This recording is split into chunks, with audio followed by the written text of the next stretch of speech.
Hai, masih bersama saya Mr. Z Bicara.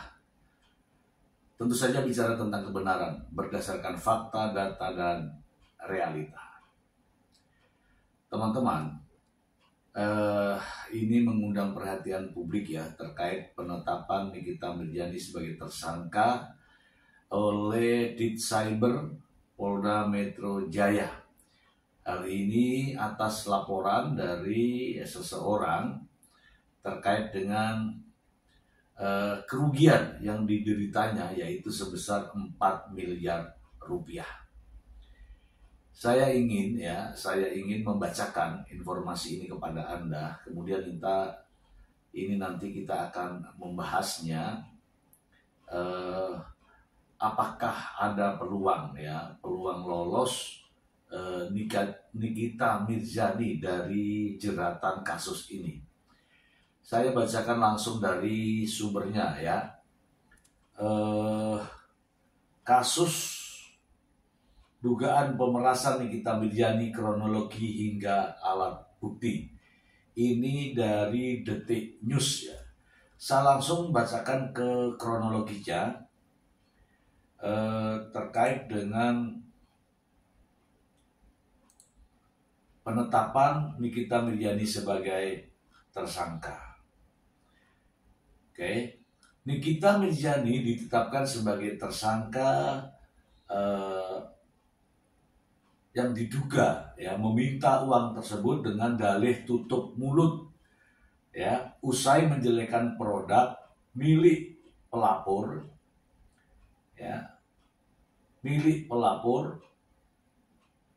Nikita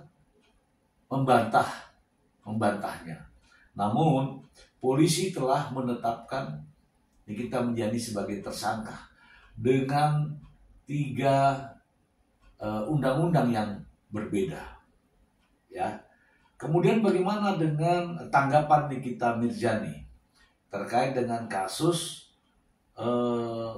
yang menetapkan dirinya sebagai tersangka? Nikita Mirzani mengatakan bahwa kasus ini bermula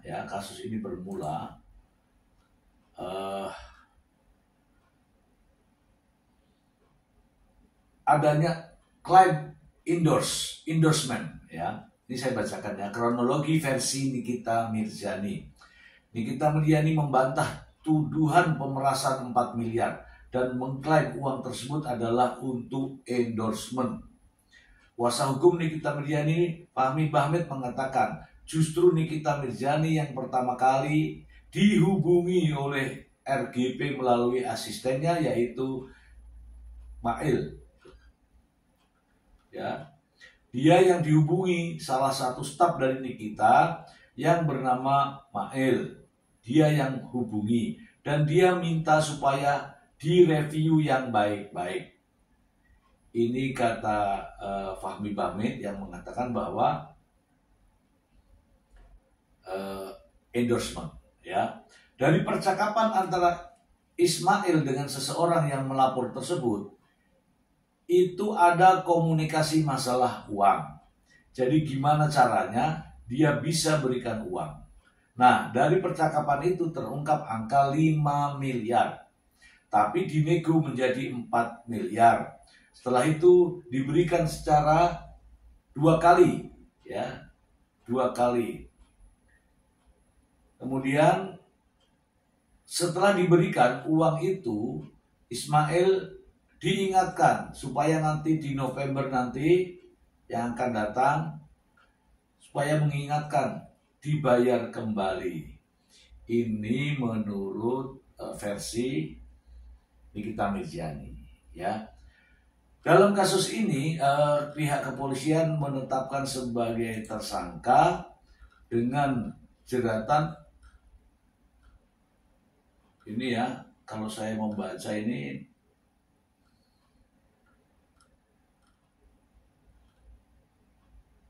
Pasal 27B ayat 2 dan Pasal 45 ayat 10 Undang-Undang ITE dengan ancaman maksimal 6 tahun penjara. Nikita juga dijerat dengan Pasal 368 KUHP dengan ancaman maksimal 9 tahun penjara. Dan Nikita juga dijerat dengan pasal 3 dan pasal 4 Undang-Undang Tindak Pidana Pencucian Uang dengan ancaman maksimal 20 tahun penjara. Ini ya teman-teman ya, apa yang ada di informasi berita ini adalah gambaran bahwa penetapan Nikita Mirzani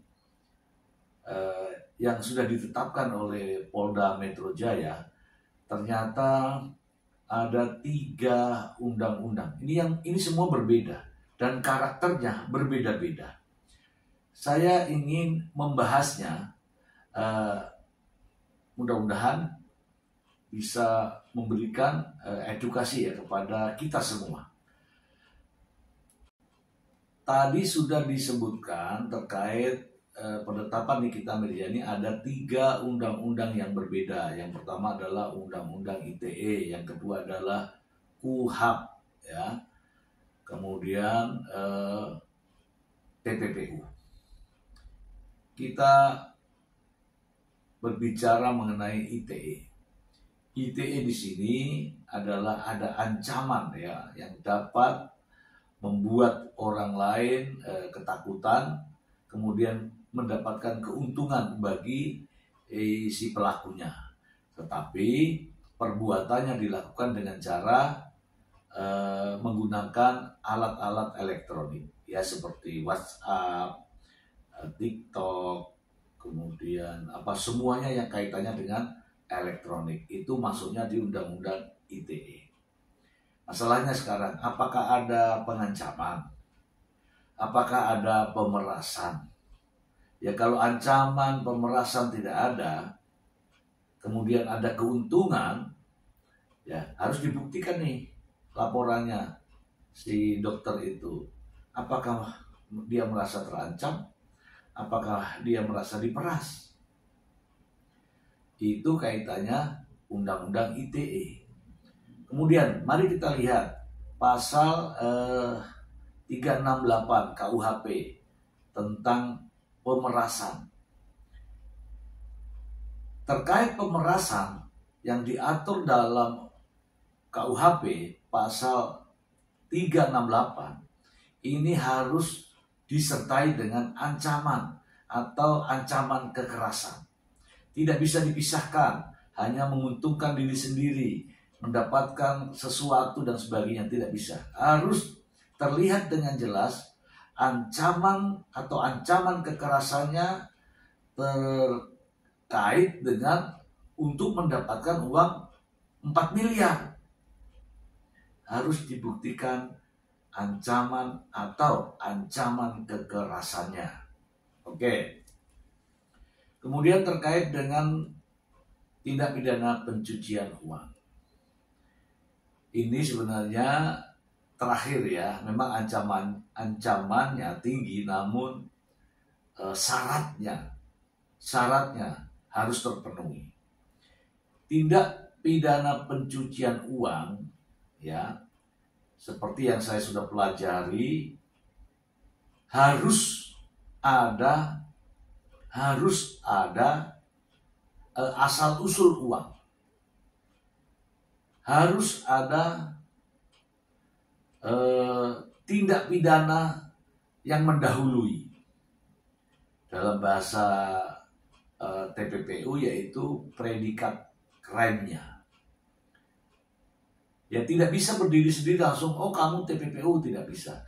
TPPU itu uang hasil kejahatan.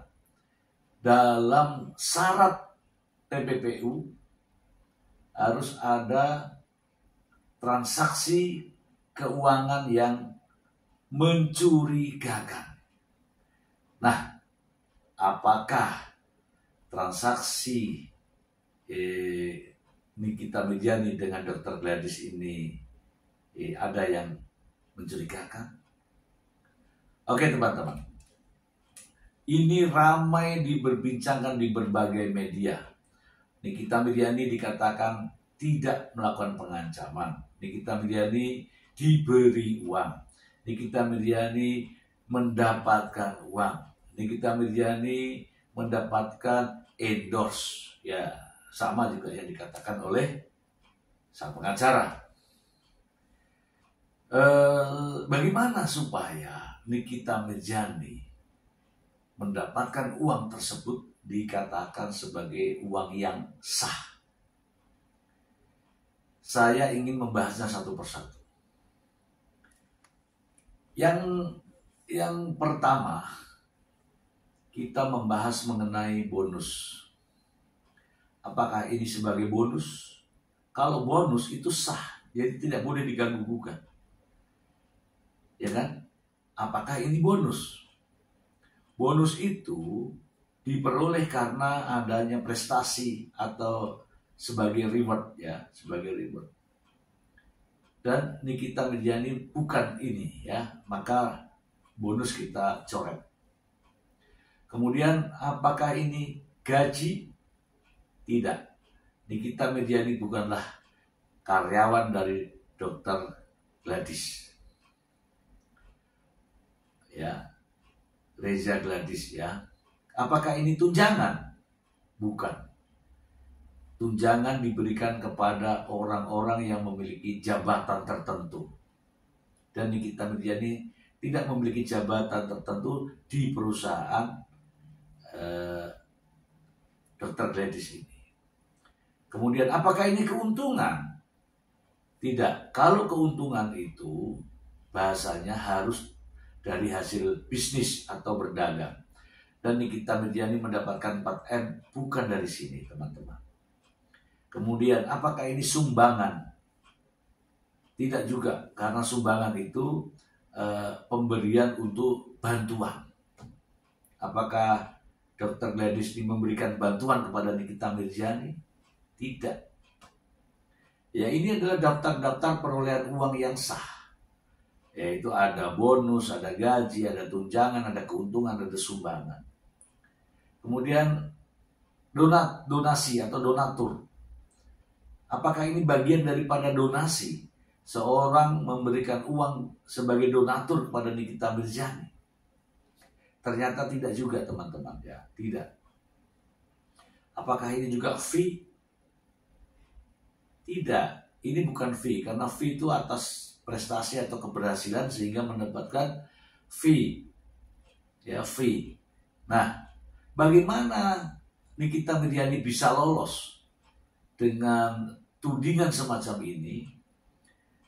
Kalau 4 miliar itu adalah sah diterima oleh Nikita Mirjani, maka Nikita Mirjani harus mengatakan bahwa uang ini adalah uang hadiah.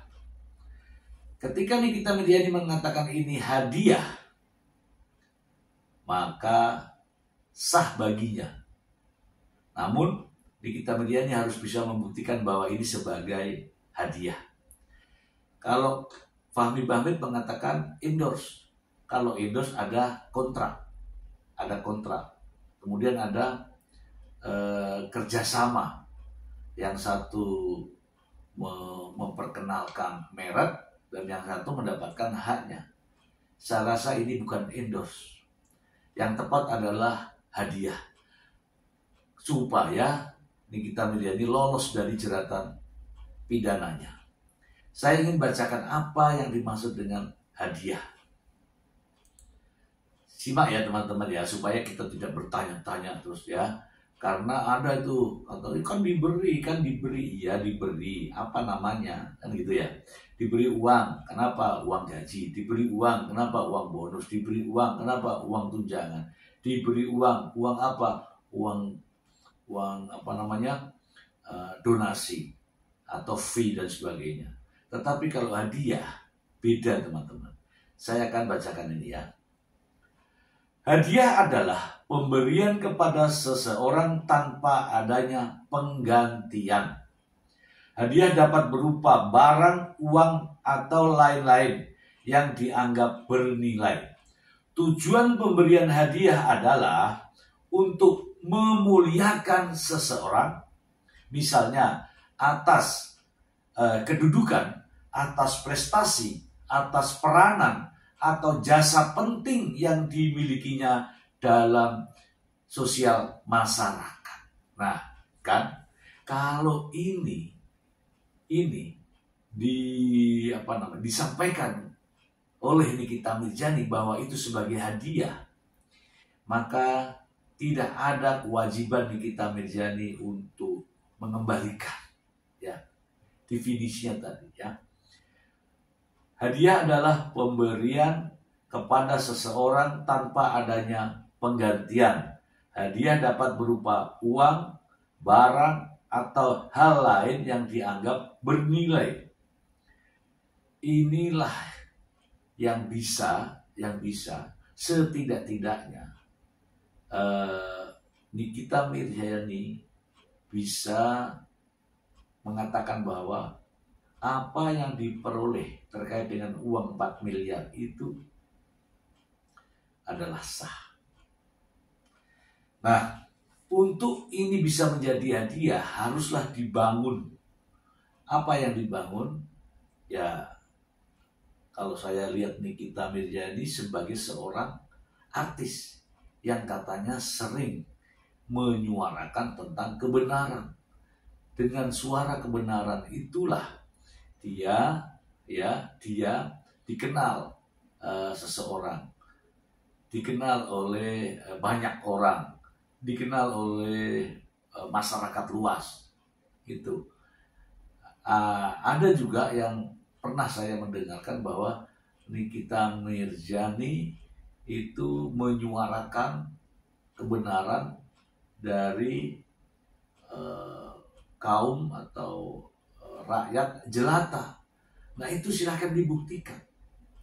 Nah, kalau ini nanti jika Nikita Mirzani bisa membuktikan bahwa ini adalah sebuah hadiah, maka setidak-tidaknya definisi dari hadiah ini bisa meloloskan status tersangka Nikita Mirzani, walaupun nantinya ke pengadilan, kalau Nikita Mirzani memiliki argumen yang bagus bahwa ini hadiah yang diberikan oleh Dr. Gladys, maka saya yakin